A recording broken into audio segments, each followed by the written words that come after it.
rise to provide my support to this bill.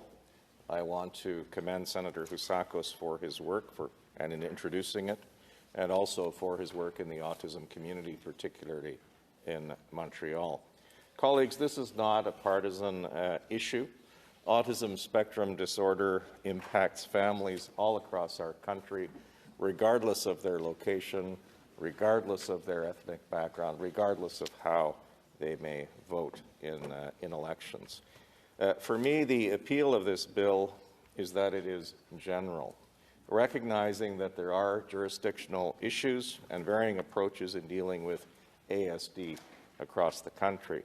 Hence, it is a framework, as its title suggests, within which a national autism strategy could be created. It suggests general measures encompassing financial support for autistic persons, their families, appropriate tax benefits, a research network, a public awareness campaign, using online resources to highlight best practices, and measures to ensure accountability.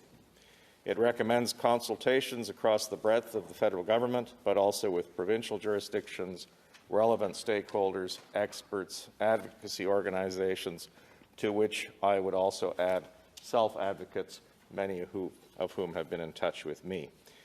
And of course, important for us here and in the other place, a mechanism to report back to Parliament.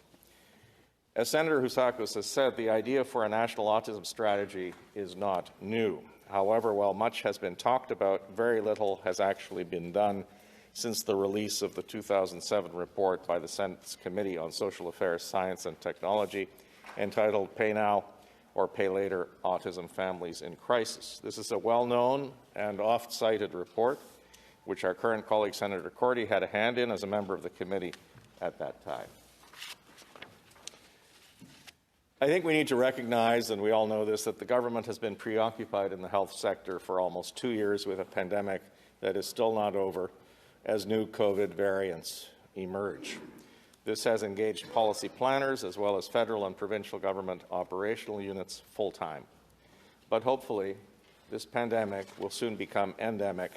Work that may or may not have begun towards a national autism strategy could be encouraged by this bill. In fact, former Senator Munson and I had plans to meet with the previous Minister of Health to talk about a national autism strategy, and it was just at that point, of course, when the pandemic hit us with full force. So the intention is not to supplant any activity that may or may not be going on, but to give it structure and, through the publicity for this bill, purpose. Now, a number of senators in this chamber have taken a great interest in ASD.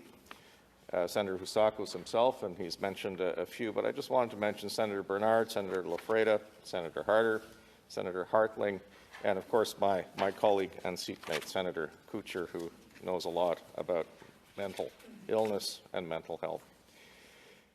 We cannot forget the great contributions made by our former colleague, Senator Munson, who championed the need for a national strategy, ensured the creation of an Autism on the Hill event, and provided a voice for so many advocacy organizations. And in fact, he was also a member of that committee back in 2007 that produced the Pay Now or Pay Later report. But not just here in the Senate. In the other place, the House, Member of Parliament Mike Lake has been a tireless advocate in pushing the need for a strategy forward, not just in Canada, but also globally. Now, the Canadian Autism Spectrum Alliance, CASDA, has set out some clear precepts for a strategy. Senator Housakos has touched on them. I'll just add a little bit, I think. On research, I think we need to realize there's only a fragmented knowledge sharing across the country without national standards on research. A national leadership framework and regular federal, provincial, territorial, ministerial meetings could change that and create a national advisory group that could assess, I should say, accessibility standards, as well as intersectional elements to ensure racialized immigrants and newcomers, Indigenous, and those in remote and rural communities are not discriminated against. Affordability and access to services are important elements to ensure autistic individuals can reach their full potential and live a fulfilling life. This aspect could also include review, renewal, or improvement of federal tax measures, including reforming the disability tax credit, comprehensive training programs to provide greater access to the job market, and introduce a national autism waitlist reduction initiative. The waitlists for therapy, assessment, training, and placement in special education, or indeed living in specialized group homes as adults, are horrendous. In my own province of Ontario, the current and previous governments have failed to address this challenge head-on. It's a fact. Active consideration of placing treatments for ASD under Medicare is also a subject that has been discussed by numerous advocates and should be addressed.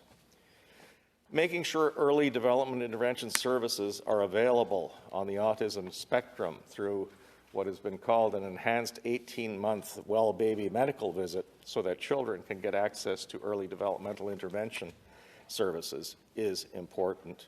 There should be a universal, standardized approach across the country. As Senator Housakos mentioned, nearly 80% of adult autistic Canadians are unemployed. Many of the remainder are simply underemployed. This is both a reflection of the breadth of the spectrum, but also the lack of pre-employment training programs and funding. There is much to do here, and a concerted effort could be made to attract the private sector, including with some federal sectoral incentives. Regarding housing, there should be a disability supplement to the Canada Housing Benefit. Canada Mortgage and Housing could also be brought into the picture with respect to supply and establishing contacts between housing developers and autism service agencies. Finally, data is being talked about in the context of the COVID pandemic.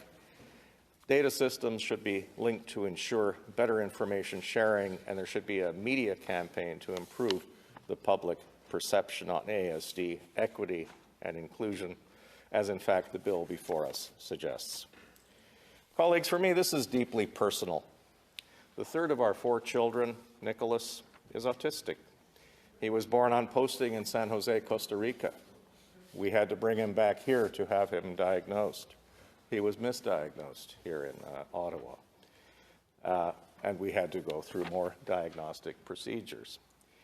He is now 33 years old and remains nonverbal, but he understands 3 languages. Dealing with diagnoses, treatments, and navigating supports in a foreign service life that has taken my family from his birth in San Jose to Ottawa, to Washington, back to Ottawa, to Berlin, and back to Ottawa during his lifetime has been arduous.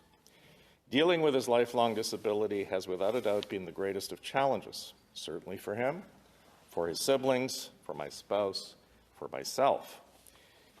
We have particularly, and he has particularly, scrambled and persevered. Others have not been as fortunate.